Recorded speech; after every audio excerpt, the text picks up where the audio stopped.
Okay, you can now play.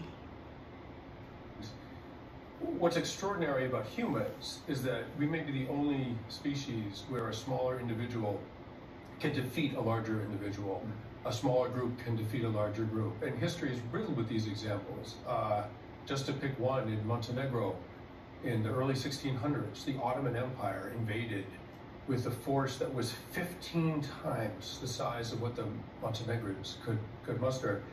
And the Montenegrins were not cowed. They sent out 3-man groups all night long, attacked 12,000 Ottoman troops.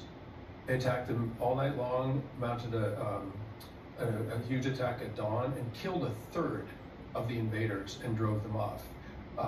It's exactly analogous to Russia invading Ukraine. And eventually the Ottomans occupied Montenegro, but they couldn't maintain it. As someone said, I quite like this, Putin might be able to eat Ukraine, but will not be able to digest it. The burdens of occupation are enormous. As we found out in in Afghanistan. We won the war in Afghanistan until we left. We couldn't bear the cost. And the cost, it's interesting, it scales up from individual combat quite well.